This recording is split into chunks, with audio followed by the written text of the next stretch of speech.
So, I'm going to talk about authority, first of all, this morning, and then later on we'll go into groups, which is a closely related issue.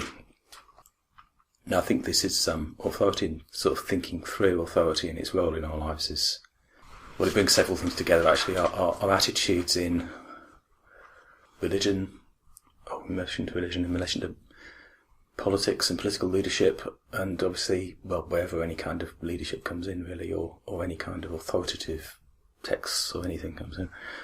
And so obviously that applies to things like work and so on in the whole of society, really. I don't know how many of you might have heard of the Milgram Experiments. These were some famous experiments performed, I think it was back in the 1950s, by a guy called Milgram, who set up.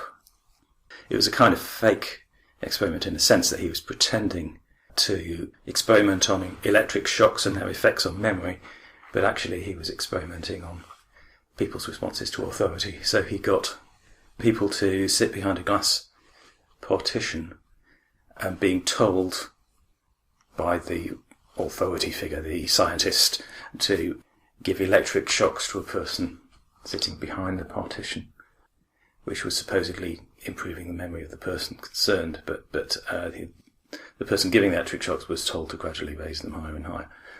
And in the majority of cases, and this was the controversial and unexpected aspect of the experiment, that such a large proportion of people were willing to unquestioningly, apparently obey the authority of the experimenter in raising the shocks to very high levels, even when the person that was supposed to be receiving, who was actually an actor, was protested loudly, showed signs of agony, begged them to stop, etc. So that's an experiment that was, well, often connected or related to wide reflections after the Second World War and the death camps particularly, and the attitudes to, or the understanding of how easily humans could be swayed by authority in Nazi Germany. So obviously there's some cognitive biases here, rather than there's our suggestibility to authority, and there's a sort of lack of critical response that people can obviously slip into quite easily. And like any other cognitive bias, we're all prone to it. It's not just that there's a few people who are sort of guilty in some way. It's just a question of how much. And but at the same time, there's a balancing element involved in that. Well, coming back to our embodiment, really, in that we're social animals, and where there's interaction and social relationships, there will be some people who take initiative more than others, or have more awareness than others in different situations, and therefore there's bound to be elements of leadership involved where some people take initiative more than others. And very often that's helpful. How could a child be reared without leadership from the parents? So you need to find a middle way in relation to authority whereby we can spot this kind of, well, susceptibility to unjustified, uncritical authority, at the same time as being able to distinguish it from occasions where authority might be useful if we, treat it with awareness and do so within our experience. So obviously the distinction here is very much as in the rest of what I've been talking about this week, which is the distinction between metaphysical authority, that is authority which is justified in the abstract from beyond experience in some way, and authority which is justified by experience or could be justified by experience.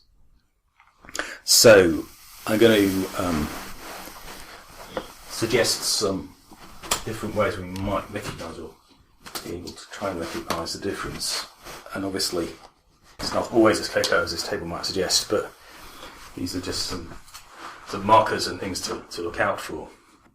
So if we think about generally two types of authority, though obviously in practice they're going to be mixed up to varying degrees, and the same person, for example, the same leader might be dogmatic at one moment and provisional another, and so it won't be that neatly experienced. But generally speaking, dogmatic authority involves power. So power as opposed to consensus. So where there's a provisional authority around, where authority is related to our experience or could be justified in our experience in some way, the person who is obeying or being led in some respect agrees with it to some degree. That is, their experience is much more open and much more integrated in relation to that relationship. Where power is being exercised, though, their experience is likely to be much more closed, because in effect the relationship is being imposed on them. So you could also think of that in terms of fear of disobedience being dominant with dogmatic authority. That could be quite subtle, so it could just be slight disapproval that you're vaguely anxious about, rather than, that terrorist who's pointing a gun at you is about to kill you. That's the other extreme. But with provisional authority, well, we want to be in that relationship, basically. There's a preference in the circumstances for a positive preference for obedience. Now, obviously, if you start thinking about some of the relationships in society, very often they mix those two. So if you think about a teacher in a classroom or a policeman, something like this, police generally, I should say, rather than just policemen, they may use power. So there's a question here around when power is justified, which I'll come back to. But for the moment, I just want to distinguish what power might mean. Then, let's see, further, if we're looking into the differences, I think that between repression and suppression is very helpful. So, repression can be understood both externally and internally. That, if there's an authority of some kind externally, well, if you say the word repression, people often think of political repression or being forced to act in a particular way by, intolerant authorities. But internal repression is also a psychological term.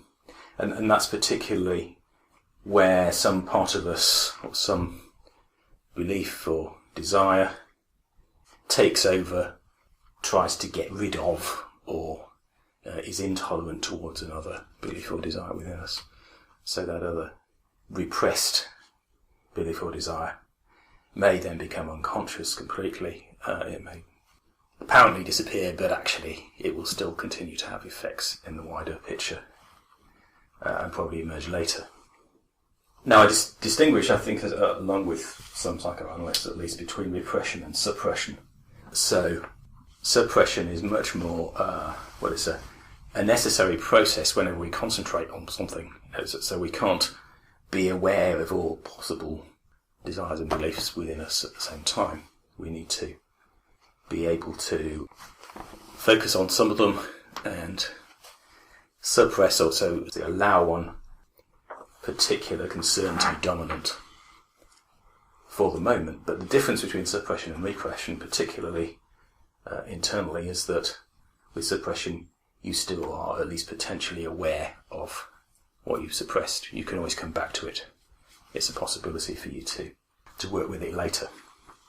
You just put it on hold, really. So you can see there's both an internal and an external model going on there of what authority might mean. So provisional authority has to be marked by awareness, and again that could apply to the internal picture as well. But the person with a provisional authority will have some sort of awareness or expertise or some quality that is useful to you or valuable to you, by which that authority might be supported, whereas a dogmatic authority will just impose themselves regardless of the qualities that that person or people have.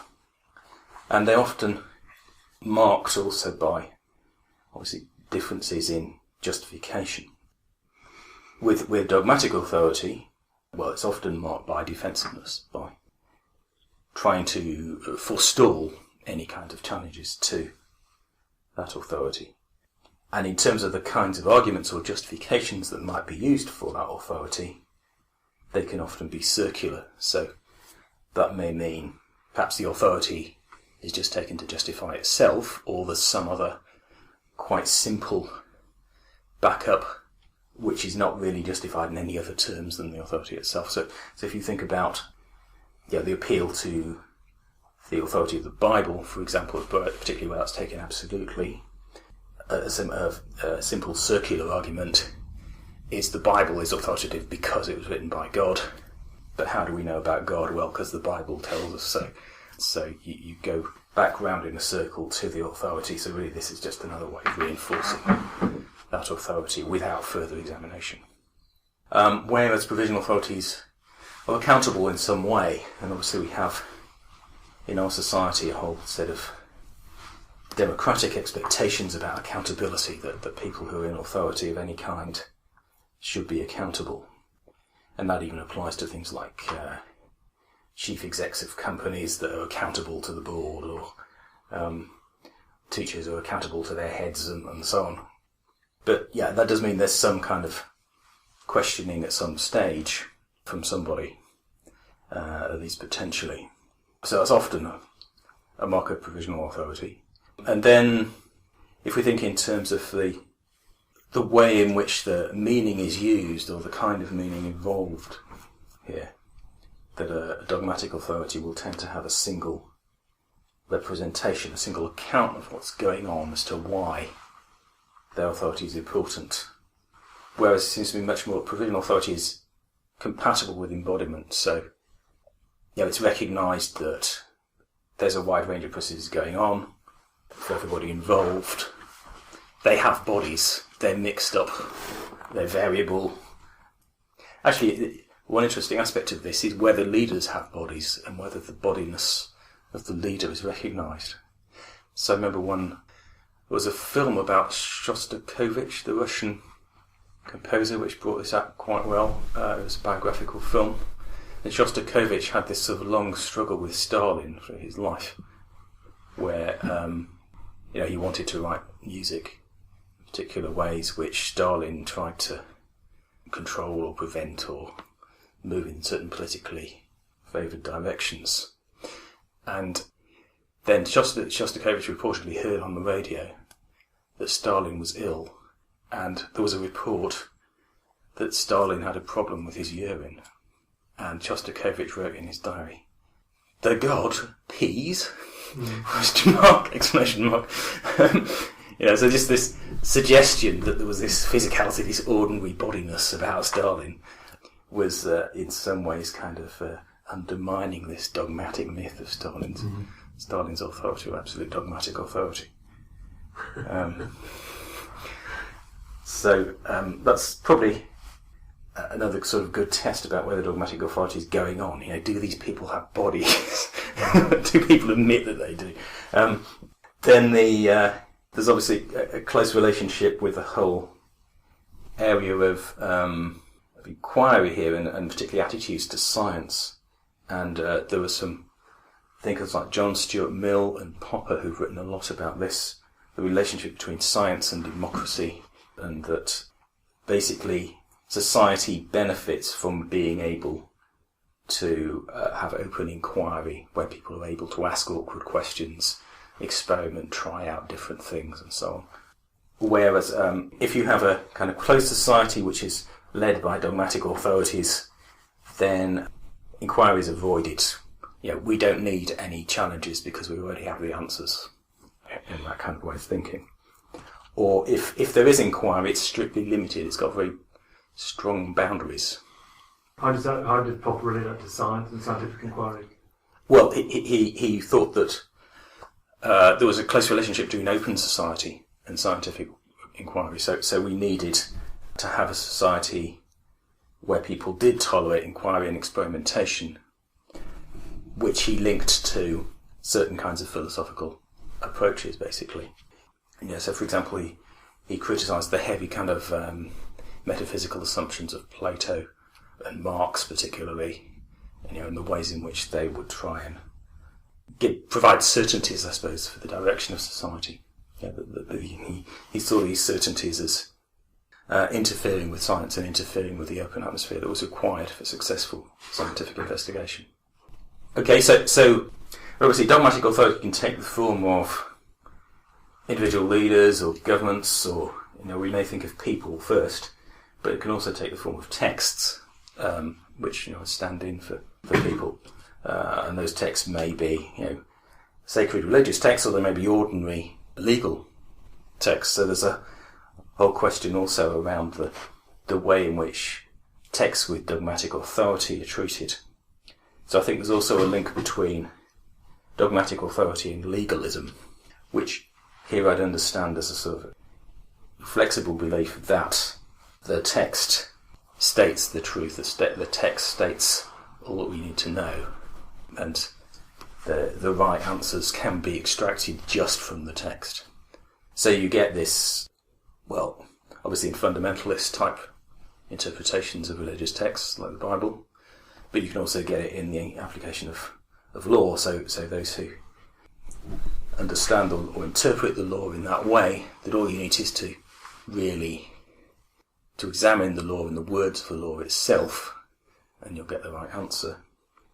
I think people usually who take that view tend to ignore the other assumptions they're making, and so there's some sort of pretense that it's only the text that's forming their views, because all texts have to be interpreted by people with bodies, and that's the thing which tends to constantly undermine legalism. They're always, in a complicated situation and experience, the text only has some things to say which impact on that. Can't tell you all about it. But if the kind of authority the text has is more provisional, then it can be contextualized. You can take into account, for example, people's motives, perhaps to a greater extent, when you're judging them. Or you can take into account the variations in ways in which a particular rule might be interpreted, or something like that. So if you've got a legalistic text like that, then you're very dependent on the source. The source of the text is where it's all coming from, whether that's God or Stalin or whoever produced the source, as opposed to a wider justification that you could have without it. Okay, so that's just kind of a sketch of how we might compare dogmatic and provisional authority. Now, I don't think, it's not, as I said earlier, it's not always a clear-cut thing, because there are occasions in society where dogmatic authority appears to be necessary, and that's obviously where we get into areas of further controversy.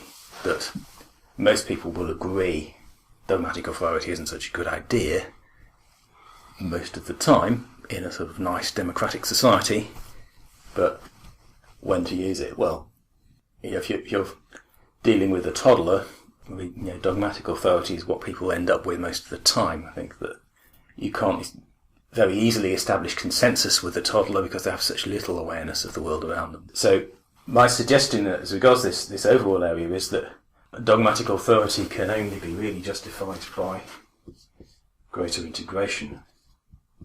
So in the case of the parent and the toddler, the parent has a lot more integration than the toddler. So the parent has got a wide range of different kinds of awareness of the world around them, which they can pull together into a picture that the toddler just doesn't have. And you might say the same thing about the law and the imposition of the law through power by the police and the judicial system on criminals. That such a system can be abused, and we know about Nazi Germany and Soviet Russia and all that, of that kind of system becoming a system for political power. But I'd suggest perhaps the key to working out when it's justified and when it isn't is whether the political system, the political authority is integrated or not, or how far it's integrated. And that requires us to think really about what political integration might mean. So I was going to say just a little bit about that. Basically, integration depends on openness, doesn't it? And being able to take into account challenges and understand that there might be other points of view other than the one you've adopted. So it's may depend on sort of internal integration. So if we take the example of a government, first question might be, are the bits of the different bits of the government in touch with each other in a way which allows them to pool their information and expertise and understanding so as to maximise the way when they address conditions. So that would depend, say in the example of the government, that would depend all the cabinet ministers talking to each other, the civil servants being in good touch with the cabinet ministers and with Parliament. So all that's internal to the authority itself. But you've also got integration with the people over whom you have authority. So integration, let's call them the ruled for a sort of general short term here. Yeah? So the rulers also need to listen to the people they're ruling over to be justified in doing that. Whenever the people they're ruling over have some conditions to tell them about. You know? So I'd suggest even the criminals need to be listened to because they're going to tell you things which are relevant to why they're behaving in that way and why it's creating conflict in society and how you could respond to that. And certainly in the case of government, it's an established thing in democracy that governments need to listen to the people. So that's the great strength of democracy, as far as I can see, that it will keep the people in harmony with or integrated with the rulers. And then there's integration with the external circumstances, or perhaps with other authorities. So in the case of a government, for example, that might be being integrated with other governments. So if you've got a government like Nazi Germany that, to a large extent, went off by itself and ignored the criticisms of other governments, that would be another indication that they are on the wrong track. So that's a possible way of thinking about it or testing when authority of any kind that uses power might be justified. Obviously, in many cases, it's not justified. You don't need dogmatic authority with people who are relative equal in most respects. So, let me just bring out a few cognitive biases then that relate to this. So I've talked about circular argument, actually. That's a particular sort of fallacious way of thinking. Yeah, obviously, the authority bias is a general label you can use just for the tendency to obey authority unquestioningly or to accept something because an authority said it, the kind that Milgram dug up, as it were. And then, I suppose, a broader version of that is often known as the genetic fallacy, which sounds as though it has something to do with genetics and as a scientific study, but doesn't really.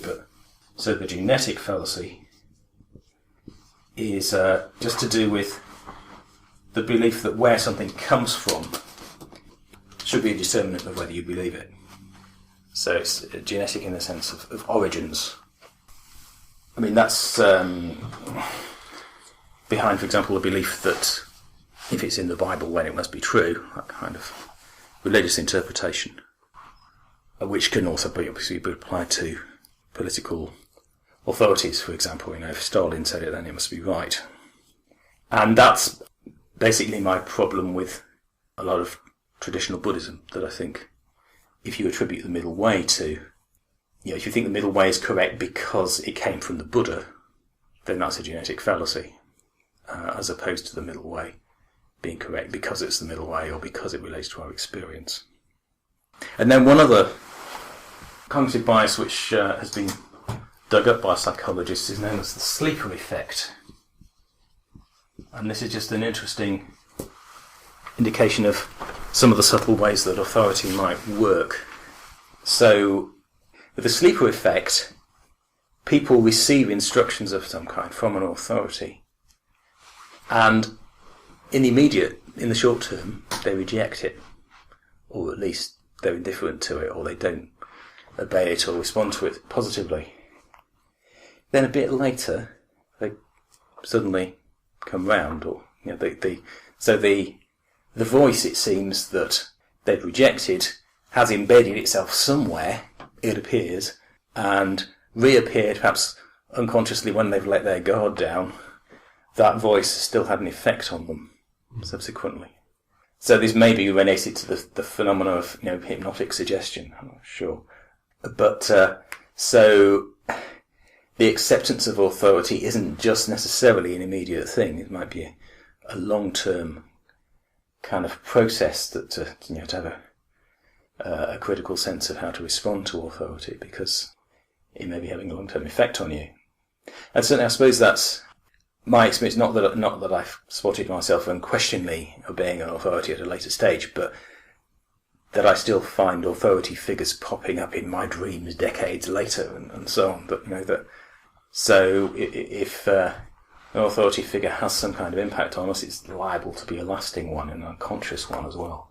So, what can we do about this? Just to finish off, some practices in relation to trying to support provisional authority as much as possible, and if dogmatic authority has to be used, making sure it's well justified. I'd suggest critical inquiry is probably the most important by far, and that critical thinking skills can support that. With critical inquiry, what I basically mean is spotting assumptions. So what is this person assuming when they make that kind of assertion? And particularly when somebody claims some sort of authority, part of that must obviously be to ask what the basis of that authority is and whether it connects to our experience. So obviously critical inquiry can undermine claims of authority, but there's also, as you'd expect, a reverse kind of problem. So there's automatic distrust. And I think Martin was talking about that the other day, weren't you, in relation to medical authority. So, you can get perhaps a better name for automatic distrust as we encounter it is cynicism. It's a word I don't often use because I have this idea of the ancient Greek cynics, as which aren't really cynical in the modern sense. But in the modern sense of cynicism, it seems to mean more something like automatically dismissing things even though they might be of some value, something along those lines. Yeah. So a very negative attitude to authority, even when it might be helpful. And obviously that is also a problem in modern society, particularly if people think relativistically. So if they slip into the belief that because there's no final or ultimate justification for any particular authority, therefore what anybody says is as good as what anybody else says. And but that's a negative metaphysical assumption, that all claims are equally good or bad, and therefore, particularly if you then think you should distrust all claims. So, obviously, if cynicism tends to be a problem, then we might even try to cultivate a certain amount of trustfulness. Then that might be the reverse sort of process might be needed, sort of reflecting on in what ways authority might be useful to us in our lives, relate to our experiences. But somehow or other we need to find a balance between those two kinds of responses. And obviously as always, other kinds of practices can feed into that. So, more general awareness cultivated through meditation and so on can help provide a basis for these sorts of practices. Okay, so I'm going to leave it there. Any thoughts? You mentioned that the parent with the child could rely on dogmatic authority because they can consider themselves to be more greatly integrated than the child is. Could Stalin not have thought that about his subjects? He could, but that doesn't mean he was justified. But he wouldn't have known anything more than that, because that's how he'd set up the community, or set up he would have seen himself as that parent to the child, sort of. Yes, but as I say, I don't think he would have been very justified. So, and probably, I suspect none of us would have thought he was justified. Yeah, but that's because we've got the wider context outside of Soviet Russia, haven't we? Yeah, but though there were people in Soviet Russia as well who were not happy with him. Yeah, so it's obviously there will be people who delude themselves in this respect, whether they're leaders or followers. But I suppose again the middle way always focuses on our experience, and so particularly our experience of judgment. How do we judge these kinds of figures for ourselves, particularly when we encounter them, and when they impact on our lives? So you put yourself more in the situation of, if you were ruled by a Stalin, how would you judge it? Or if you were a Stalin, how would you do Indeed, it? yeah. If you found yourself in a Stalin-like position, yes, Any sort of position of power. yeah. Would you have a self-critical attitude to the authority you were wielding? That's the other side to it. Yeah.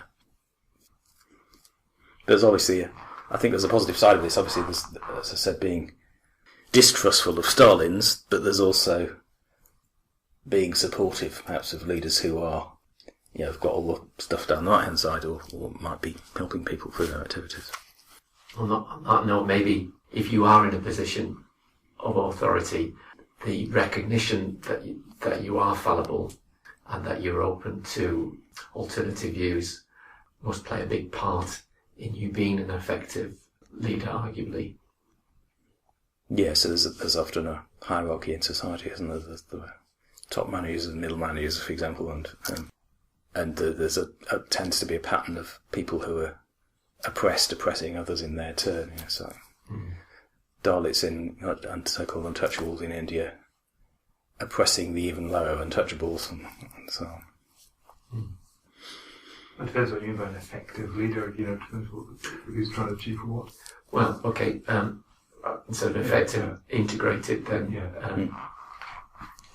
Is there a kind of dichotomous metaphysical stand in opposition to dogmatic authority? You say the middle way is justified, or is there any kind of... Well, as I was suggesting, kind of cynicism Right. would be the opposite. Yes, setting up a negative rejection of authority. I mean, I think sometimes anarchists people tend to slip into that as well. The idea that the rejection of authority by itself is justified in its own terms. Is the middle way dogmatic in its rejection of metaphysics? I don't think it is, obviously.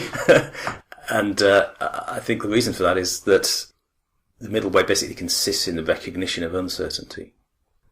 Obviously it's possible to appropriate the middle way to a dogmatic authority, and that's something you have to look out for, because you can give the label middle way, outwardly or even just mentally, to something that isn't.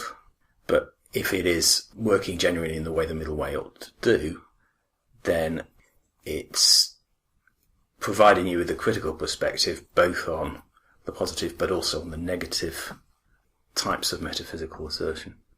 So in this kind of case, the middle way provides you with a critique of cynicism and anarchism, say, or even of the abandonment of all rules or whatever. So it gives you a critique of that, as well as obviously dogmatic authority in the more traditional sense. Yeah. Just on a similar point, often an argument against skepticism is that skepticism is the idea that nothing is certain because of our finite nature, and so logic in itself is uncertain. But the skeptical arguments are based on logic, so there's an argument that there's a circularity there. But then isn't that based on a sort of representational understanding of what uncertainty is? Yeah, I mean, actually, I'm not sure I agree that the skeptical arguments are based on logic. In that logic is just a tool for deriving conclusions from assumptions. So, what makes the skeptical perspective different is recognizing uncertainty about the assumptions we start with. So that's a basic attitude to our assumptions. But say for example, it's important to be skeptical because our senses are limited. There's logic to that statement, isn't there? Yeah, you can turn it into a logical argument in the sense that the conclusion is justified by the assumptions you started with, yes.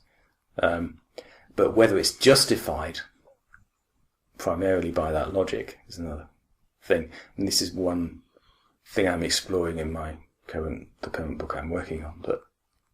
That I think, although it's traditional in our society to talk about logic and rationality as the justification for often moderate or thought out beliefs. I'm not sure that it's the logic or the rationality itself, or it's not the use of reason that makes it so. It's the assumptions with which you're using the reason. It's the assumptions you've accepted or not accepted in the first place that make all the difference. And anything you can analyse in terms of the logic works or the logic doesn't work, you can also understand in terms of assumptions, because when people argue illogically, that is, their arguments don't follow, are not justified in that logical way, it's because they're making an assumption, another assumption which they don't recognise and wasn't in the argument. So their logic isn't wrong, it's just their assumption is wrong. Well, their logic may be wrong as well. Yeah. But the reason why their logic is wrong could also be understood as because they're making false assumptions. Because they're making assumptions particularly that they don't recognise. So they're repressed or unrecognised assumptions. Sorry, I've had a chance to think about my previous question now. So you're saying that it's not dogmatic because it is rejecting both positive and negative metaphysics. Was that the answer? Well, basically because it just consists of recognising uncertainty. Right. So you're not. So what you're saying is that you're not dogmatically rejecting metaphysics. That metaphysics could possibly be correct as well. Indeed, the problem is that we don't know that. Yeah, that it's not proven. Yeah. Like So everything isn't proven. Yes, because of our basic, our embodied nature, because we are not God and therefore don't know everything and don't have perfect knowledge. Mm. And so in any conclusions you come to, using the middle way, are still provisional. So it's never dogmatic, even when you get to make your decision, it's still... So, and even though some of it is built on quite stringent beliefs, as in like not believing metaphysics in that way. That's the thing and I think that when it comes to let's call it confidently avoiding metaphysics or even opposing metaphysics, it seems to me that need for rejection is created by metaphysics itself. So in order to continue recognising uncertainty, we also have to avoid certainty. In order to avoid certainty, there's going to be some opposition involved, which is created by the fact that some people hold those certainties. So it's almost that the certain, if you argue enough about certainties, you can find this if you study philosophy sufficiently. The certainties kind of bounce back at themselves. There's always a counter certainty somewhere else. So you could see it as a kind of mental jiu-jitsu that I think, as I understand jiu-jitsu anyway, without having done it, that you use the opponent's weight and force against themselves, and that it kind of bounces back at them in a sense. And I think that's often what happens with metaphysics, that metaphysics offers a certain sort of certainty which, if you get out of the way enough, will actually bounce back at the person holding those certainties in some way. The certainties undermine themselves in the longer run because they're not addressing the conditions that they're repressing. Yeah, you can see that as an argument against metaphysics, which is fine. But in terms of sort of propping up the middle way, does that do that, or does that sort of support the middle way in that way? Well, in the end, the only reason for accepting the middle way is that that's the basis of our experience, or that we experience things in that way. And you can accept provisionally, presumably. Sure, yeah. But at the same time, there is a rejection of the very idea of being certain, which is part of it. So if at any stage you take refuge in certainty, then you can continue to ignore the middle way. You can continue to repress or create conflicts in your experience, and you can do that, and that will have a self-justifying aspect to it. But personally, I think there are likely to be conflicts that arise from that in the longer term. So, just like quantum physics addresses conditions better than Newtonian physics by the fact that we've got transistors, etc., would you say that middle way philosophy is a method, a strategy for addressing conditions better than other strategy you've used in your own experience or from many people. Is that a way of looking at it, that it's the best theory in your mind that you've got that there's there so far, but it's something that is provisional and can be worked on and Sure. Well, I guess the thing is, it's not just the idea of the middle way in general, but any particular formulation or understanding of it. So I have developed a particular understanding of it, but I'm certainly conscious that can be superseded and improved upon. Yeah. But I'd be much more surprised, though, if it turns out that the middle way itself is wrong. So, yeah. that it's a stretch to say that I'm provisional about the middle way itself. Yeah, but we need to be. It's more than it would be dogmatic. But it's as I say, it's much more a question that the middle way is provisionality itself. It's the whole way in which I'm working and assessing the whole issue. But then that provisionality then becomes a circular argument in the way that dogmatic authority is suggested in there. Indeed, So yeah. And that's one of the problems in presenting the middle way, that if you start with metaphysical assumptions, the middle way will seem just like another one, and it will seem to have a circular justification. If you don't take into account the experiential aspect of that people actually are having experiences, within that apparent circle. If you're just thinking of the circle in terms of concepts that justify each other, without taking into account that some of those concepts are linked to experiences, then it will just seem like another circle. Mm-hmm. But so that's why you just have to experience it to justify it. That part of that justification needs to be experiential. But I don't think anyone's really going to adopt the middle way merely out of theory. Yeah. It's kind of like a flatlander argument, is it? You're familiar with them before, the flatlanders who lived in a one-dimensional universe and never appreciated there was actually a second dimension. People living in the second dimension, couldn't understand, or they could understand, why they were limited living in this one-dimensional thing. And so people who believe in metaphysics are flatlanders, and you're kind of in a different dimension, you've kind of got a different perspective on the whole thing. And you see things in two dimensions. Are you familiar with that? Yeah, I've heard that kind of argument used in different ways before. Yeah, I suppose you can put it in that way, and I can see how that analogy connects with what we've been discussing.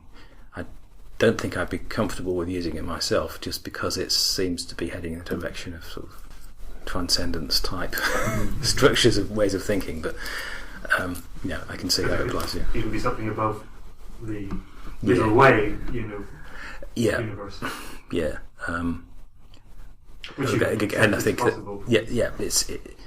It's certainly possible. I think that the middle way can be thought about or understood in better and better ways. Put it that way. That argument you were suggesting that the middle way could be seen as circular, but you just have to experience it, is also presumably a claim that people who hold metaphysical beliefs, like the belief in God or whatever, they make those claims too. They'll say, I experience God. Yeah.